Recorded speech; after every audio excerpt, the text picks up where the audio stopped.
नीलिमा जी छत्तीसगढ़ से। श्री हरिवंश। गुरुदेव, आपके चरणों में कोटि कोटि प्रणाम। गुरुदेव, आपको देखना सुनना बहुत अच्छा लगता है। महाराज जी, मेरा प्रश्न है कि आपसे आपके जैसा नम्र व्यवहार, शीतलता, समर्पण की भावना, सौम्यता, ये सारी बातें हम अपनी जीवन शैली में कैसे लाएं? कृपया मार्गदर्शन करें। हमारे अंदर कुछ नहीं है, जो कुछ है वो श्री जी के कंट्रोल में है।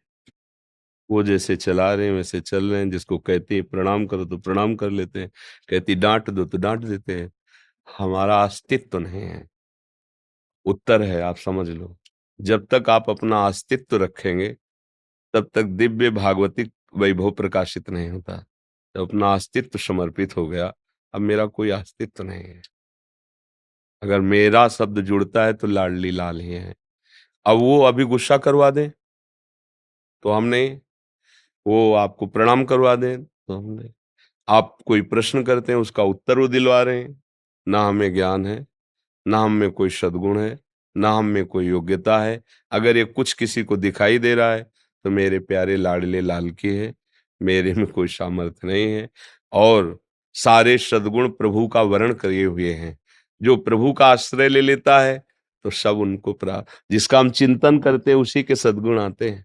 जब हम काम का चिंतन करते हैं तो हम कामी हो जाते हैं। क्रोध का चिंतन करते हैं तो क्रोधी हो जाते हैं। मोह का चिंतन करते हैं तो मोही हो जाते हैं। अगर हम प्रभु का चिंतन करते हैं तो भगवत स्वरूप हो जाते हैं। तो हम अपना अस्तित्व प्रभु के चरणों में समर्पित करके उनका चिंतन करें तो सारे सद्गुण आप में अपने आप आ जाएंगे। अपना अहंकार जब तक है तब तक भागवतिक सद्गुण उदय नहीं होते। जब अहंकार प्रभु के चरणों में समर्पित हो जाता है तो अपने आप फिर भागवतिक सद्गुण प्रकाशित होने लगते हैं, जिसे दैवी संपदा कहते हैं। तो भगवान की शरण में होकर उनका चिंतन करो, सब कुछ प्राप्त हो जाएगा।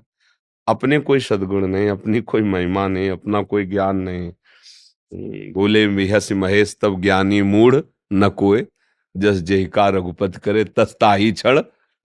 उसी क्षण हो, ऐसे बस यंत्रवत रहो भगवान के शरण में, तो भगवान सब संभाल लेते हैं। रेणु जी। श्री हरिवंश। महाराज जी, राधे राधे। आपके चरणों में कोटि कोटि प्रणाम।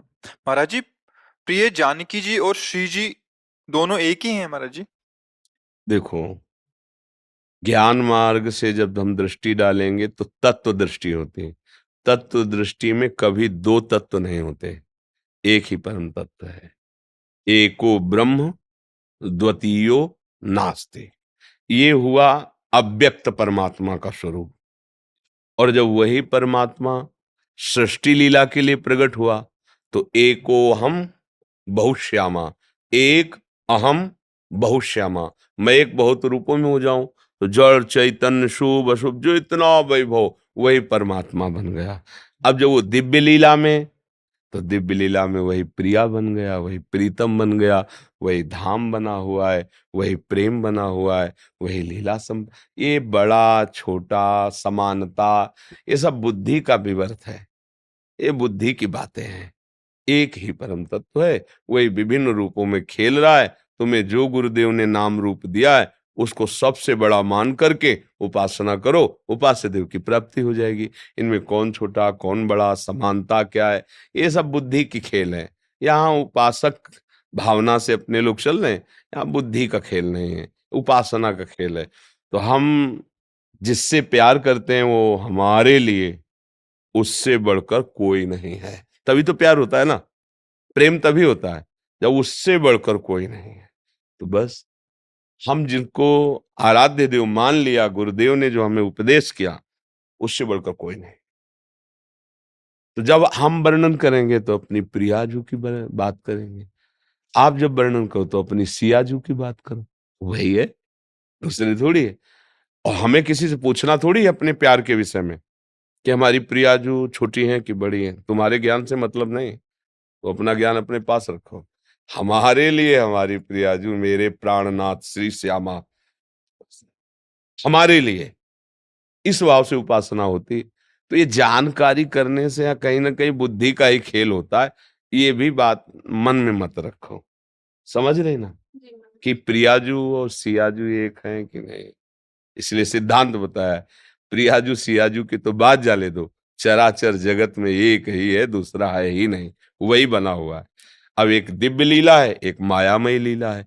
जो दिव्य लीला में जाते हैं तो रसो या परमानंद है, एक द्विधा सदा। वो परमानंद रस प्रिया प्रीतम के रूप में खेल रहा है। तो चाहे उसे राम जी सिया जी कहो, चाहे उसे प्रिया प्रीतम कहो, एक ही। उपासना में लगो। ये तर्क विवाद छेदन भेदन बातों, ये सब उनकी बातें हैं जो उपासना में नहीं बैठे, उनको समय काटना है। हम ज्यादा ज्ञानी, तुम ज्यादा, अपने नहीं। अपने तो सब में प्रभु रमा हुआ है। बस मेरे प्राणनाथ श्री श्यामा, शपथ करो तृण छिए, राहो को काहू मने दिए। ये उपासना की बात है।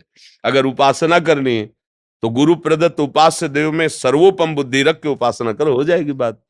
और ज्ञान और तर्क विवाद तो इतना हम पढ़े लिखे नहीं है कि हम किसी के तर्क विवाद लायक। एक बार एक महात्मा आए थे, तो उन्होंने तर्क विवाद शुरू किया, जैसे होता ना कि ज्ञानाभिमान। तो महाराज नहीं, अवस्था में आप पिता तुल्य हो, मैं आपका बेटा हूं, इसलिए योग्य नहीं हूं। वैसे आप स्वामी हैं, मैं आपका सेवक हूं, तो योग्य हूं नहीं वार्ता करने लायक। अगर हम उपासना के विषय में बात करें तो मिलकर बात कर सकते हैं। तर्क विवाद करें तो आप हमसे बड़े हैं, आप पूज्य हैं, हम इसी योग्य ही नहीं। खत्म किया। मुस्कुराए हो, माला डाला, चले। हमें ज्ञान और तर्क विवाद से मतलब क्या है? हम अच्छा, हमें पता ना हो अपना मार्ग तो है, हमारा पता है ये मार्ग जाना है। हमें जब पता हमें बिहारी जी जाना है तो हमें दिल्ली के किलोमीटर गिन के करना क्या है? हमें करना क्या है? दिल्ली का समय ही तो बर्बाद करेंगे। अगर हम हंसते हुए एक कदम इधर जा रहे हैं तो अपना रास्ता तय कर रहे हैं ना, हम पीछे के किलोमीटर क्यों गिने? तो इसीलिए अगर हमारे प्रभु ने सियाराम दिया है तो हम सियाराम में आसक्त हो जाएं। राधे श्याम मिले तो राधे श्याम में आसक्त हो जाए। जो हमें गुरु ने दिया है उसी में आसक्त हो जाओ, वही भगवान है, 10-20 भगवान नहीं है। चाहे जितने घाटों में नहा लो, यमुना जी वही है, कोई अंतर नहीं है। कि चतुर्वेदी जी, श्री राधे। महाराज जी मैं एक आयुर्वेदिक चिकित्सक अधिकारी हूँ भरतपुर में। महाराज जी मेरा एक प्रश्न है, कर्म मार्ग, भक्ति और ज्ञान मार्ग में विरोधाभास देखा जाता है, परंतु किस मार्ग में किसने चलने कहा? से किसने कहा? किसने कहा? विरोधाभास कहाँ है? विरोधाभास तो संसार में, परमार्थ में तो विरोध शब्द है ही नहीं। ज्ञान, भक्ति और कर्म, ये तो एक ही बात को कहा जा रहा है अनेक शब्दों में।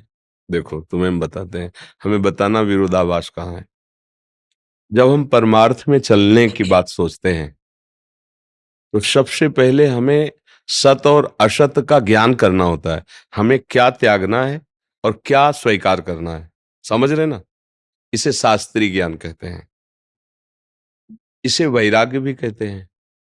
जब हम सत को जाना तो असत का त्याग किया। अब जिस सत को जाना, अब उस सत से हमें प्यार करना है, तन्मय होना है, उसमें स्थित होना है, उसी को भक्ति कहते हैं, उसी की उपासना करते हैं। उपासना वाणी से होती है, शरीर की चेष्टाओं से होती है, मन के संकल्प से होती है। अब जब उपासना करके सत वस्तु में हमारी स्थिति हो गई तो हम ब्रह्म स्वरूप हो गए। ब्रह्मविद ब्रह्मवि भवति। भक्त स्वरूप में माया ब्रह्म ये सब भूल गया, एक रहे नंदलाल। एक ही रहा, उधर ब्रह्म रहा, इधर ठाकुर जी के स्वरूप में हमने स्वीकार किया। तो माया नहीं, ब्रह्म नहीं, नहीं जीव नहीं काल, अपनी सुधि नारे एक रहे नंदलाल।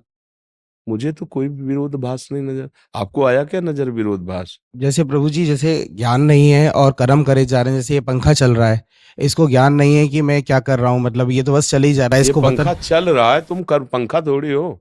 तुम तो विवेकवान हो, इसमें विवेक है क्या? इसका उदाहरण मत दो, इसका उदाहरण उससे नहीं लगे, बेमतलब मूर्खता वाली बात नहीं। पंखा और तुम में अंतर है।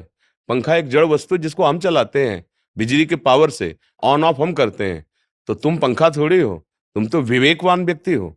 अब उदाहरण दीजिए जिसके द्वारा कर्म होता है, तुम्हें समझाएं। अंतःकरण चतुष्टय होता है, मन, बुद्धि, चित्त और अहंकार। बुद्धि का कार्य होता है निश्चय करना, मन का कार्य होता है मनन करना, चित्त का कार्य होता है चिंतन करना, अहंकार का कार्य होता है क्रिया को स्वीकार करना, कर्ता भोक्ता भाव। ये मूल आत्मा की बात कह रहे हैं, अभी ज्ञानी की बात नहीं कर रहे हैं। अब हमें बुद्धि से निश्चय करना है कि किसे क्रिया विधान कहते हैं और किसे क्रिया निषेध कहते हैं। तस्मात् शास्त्रम प्रमाणम ते, कैसे जानोगे? तो सत्संग कीजिए, शास्त्र स्वाध्याय कीजिए, उससे पता चलेगा कि क्या कर्म करना चाहिए और क्या कर्म नहीं करना चाहिए। अब जब जान गए कि जो नहीं करना है उसका त्याग करना है और जो करना है उसकी उपासना करनी है, उसी में हमें अनुराग प्राप्त करना है, तो वही जो करना चाहिए उस कर्म को जब हम करते हैं तो हमारे अंदर का अहंकार निर्मल होता है। तब हमारा भाव खत्म हो जाता है कि मैं करता हूं। उसको दिखाई देता है कि तीनों गुणों के द्वारा गुणानुगुण वर्तन्ते मनुष्या पार्थ सर्वसा। अब वो उसके अंदर ज्ञान हुआ कि अभी तक जो मैं कर्म का कर्ता मानता रहा वो तो मैं हूं ही नहीं, ये तो हो रहा है। प्रकृति के तीन गुणों की प्रेरणा से, सात्विक राजसिक तामसिक गुण हो के प्रेरणा से कर्म हो रहा, मैं इसका दृष्टा हूं, मैं असंग हूं। अब वो ज्ञान में पहुंच रहा है, अब अपने स्वरूप में पहुंच रहा है। भक्त इसी को देखता है कि भगवान की कृपा, गुरुदेव की कृपा से मुझे सतमार्ग का ज्ञान हुआ। अब उन्हीं की कृपा से सतमार्ग का आश्रय लेकर आराधना करूं। मेरे में तो बल नहीं, अगर मैं करता होता तो पहले कर लेता, ये तो गुरु की कृपा। इसका भी अहंकार गलित हो गया। जहां अहंकार गलित हुआ शुद्ध परमार्थ जागृत हो गया। अहंकार विमूढ़ आत्मा करता हमिति मन्यते, मैं ऐसा करता हूं, मैं ऐसा करूंगा, मैंने ऐसा किया, ये अहंकारी मूढ़ आत्मा का वचन है। इसमें विरोधभास कहाँ है? हमें विरोध बताओ। आपको लग रहा है विरोध? नहीं प्रभु जी। आप हमें बताइए। आप आए हो संशय निवृत्ति के लिए, तो आपके हृदय में कोई संशय नहीं रह जाना चाहिए इस विषय में। मतलब तीनों को लेके साथ में अपन चलें तो तीनों के साथ क्या भैया, जब हम आंख खोलते हैं, कुछ दृश्य देखते हैं, तो हमें एक एक आंख को थोड़ी आदेश देना पड़ता है। वो एक ही लक्ष्य होता है। लक्ष्य की तरफ चलो तो असत का त्याग, त्याग में जो अनुराग है, जिसे सत्य जाना, उसकी उपासना, तीनों बात एक ही तो है ना, अलग कहाँ है? अब उसे अलग अलग करके जो वर्णन किया जाता है वो बुद्धि का केवल खेल होता है। वो आंतरिक सिस्टम में नहीं होता है। सिस्टम में होगी तो एक ही बात है। हम बोल रहे हैं, आपको देख रहे हैं, हाथ चेष्टाएं कर रहे हैं, हम कुछ कर रहे हैं क्या? स्वाभाविक जहां जैसा जैसा हो रहा है ना, ऐसे ही बिल्कुल ये यंत्रवत चल रहा है।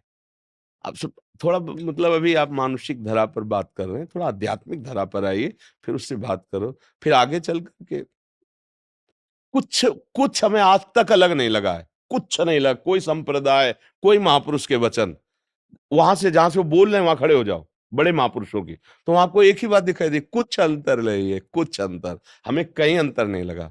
दोनों मार्ग के हम पथिक रहे हैं, ज्ञान मार्ग के काशी से और प्रेम मार्ग के वृंदावन के। दोनों दिव्य अपनी चरम सीमा का, अगर ज्ञान का तो बोध स्वरूप समुद्र है काशी विश्वनाथ भगवान का, और अगर प्रेम तो प्रेम समुद्र है वृंदावन। मुझे कहीं अलग नहीं लगा। आपको जब अलग लगे तो हमसे आके पूछ लेना कि यहाँ अलग लग रहा है, तो हम आपको बता देंगे। समझ में आ रहा है जी? महाराज जी, मेरा मन श्री जी कृपा से मानव हित में चिकित्सा कार्य करने में लगता है, परंतु भक्ति आप गुरुदेव के सानिध्य में रहकर करना चाहता हूँ। महाराज जी, दोनों चीज वही कैसे भक्ति हो संबंध है? जाएगी, बस यही बात है, वही भक्ति हो जाएगी। जब कोई मरीज आवे तो सबसे पहले उसमें प्राण प्यारे प्रभु दिखाई तो नहीं दे रहे, पर आप इस मंदिर में हो। जैसे हम अभी आपको भेजे, जाओ राधा वल्लभ मंदिर, तो आप पहली सीढ़ी को प्रणाम करोगे अगर श्रद्धालु हो। तो जब मंदिर में चढ़ते ना, वहां क्या है? वहां क्या है? बोले ये वो सीढ़ी है जहां से हम वहां तक पहुंचेंगे। समझ रहे हो? व्यक्ति का शरीर आया तुम्हारे सामने, वो सीढ़ी है जिसके हृदय मंदिर में भगवान विराजमान। अंदर से हाथ भले न जोड़ो, अंदर से। हाँ बोलिए, क्या बात? आपको प्रभु नहीं कहना है? हाँ, ये दवा लीजिए, ये ले। जितना आपको ज्ञान आयुर्वेद का मिला है उसके अनुसार उसका स्वास्थ्य ठीक हो और अधिक से अधिक उसे सुख पहुंचे और उचित जो अर्थव्यवस्था उससे उचित, ये आपकी भगवत सेवा हो जाएगी, ये आराधना बन जाएगी। मंदिर में बैठ के आराधना करना वो भी एक आराधना है, और सब मंदिरों में बैठे भगवान की आराधना करना, तुम्हें तो बहुत बढ़िया अवसर मिला है। सैकड़ों रूपों में भगवान हरि आते हैं, आप उनको औषधि देकर मधुर वचन, देखो सबसे बड़ा क्या, आपको बिल्कुल चिंता नहीं कर, ये तो हमने सैकड़ों को ठीक किया है। आप बिल्कुल ठीक हो जाएंगे, औषधि बाद में, पहले आपके वचन। अच्छा, बहुत डॉक्टरों ने तो कहा ठीक, नहीं नहीं बिल्कुल ठीक हो जाओगे, अरे आप ऐसे ठीक हो जाओ। अब क्या हुआ, औषधि जो करेगी सो करेगी, आपके वचन ने उसके हृदय में एक शीतलता, एक विश्वास, एक पवित्रता भर दी। ये सबसे बड़ी डॉक्टरी है, किसी के आत्मबल को बंधाना।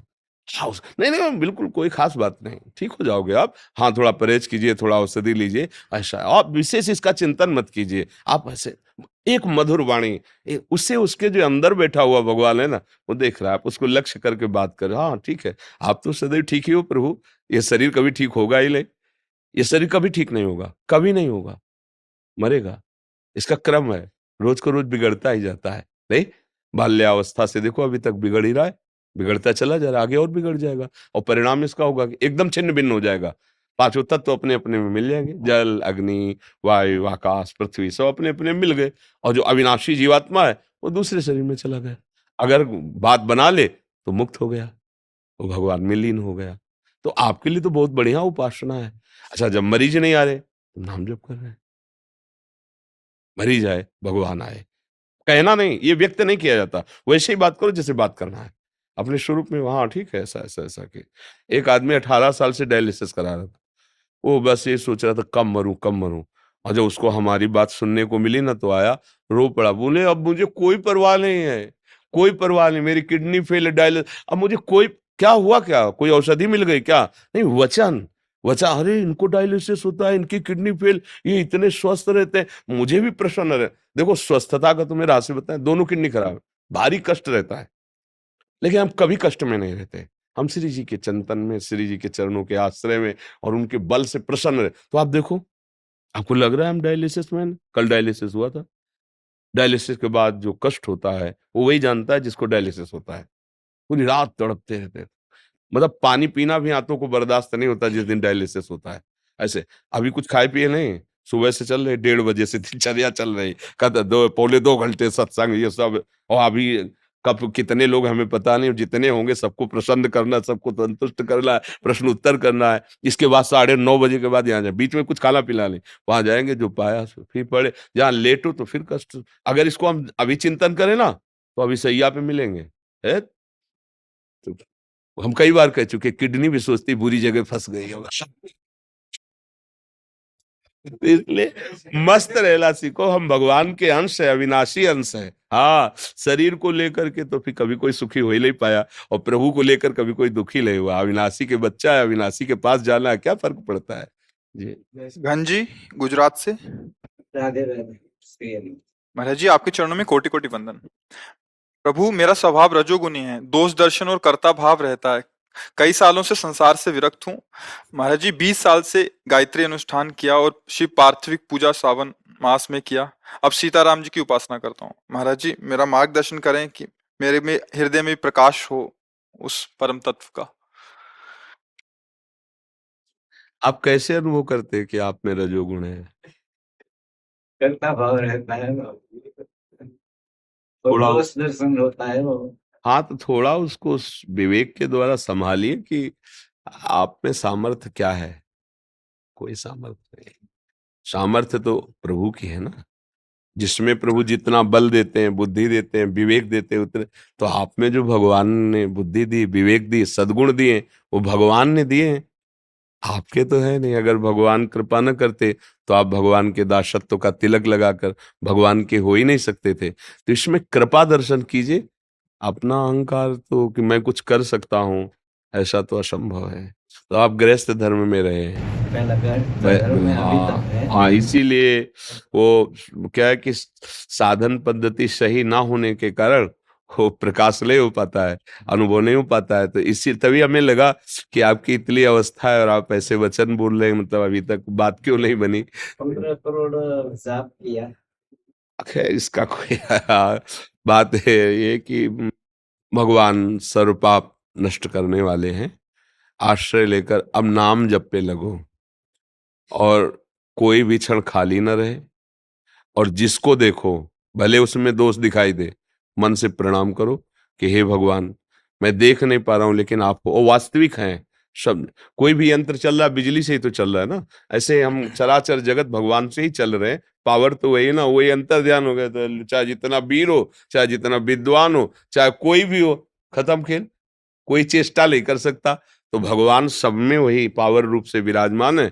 तो हमारा जब कभी दोष दर्शन हो तो उसको मन से प्रणाम करो कि हे भगवान, मेरी इस वृत्ति का नाश कर दो, आप ही प्रभु विराजमान हो, या आप पर दोष दर्शन कर, बहुत जल्दी लाभ मिलेगा। प्रणाम करो, जरूर प्रणाम, जहां दोष दर्शन हो हाथ जोड़ो और प्रणाम करो कि भगवान मैं जान नहीं पा रहा हूं, आप ही स्वरूप में हो। और जो पीछे अपराध हो गए हैं वो भगवान कहते सर्वधर्मान परित्यज्य मामेकम शरणम व्रज अहम त्वाम सर्व पापेभ्यो मोक्षयिष्यामि मा शुचा। अपने लोग अनजान में बहुत बड़ी बड़ी गलतियां कर देते हैं, तो खूब नाम जप करो, और हो सके तो श्रीमद् भागवत का कुछ पढ़ पढ़ लेते हो तो हाँ, स्वयं अध्ययन करो।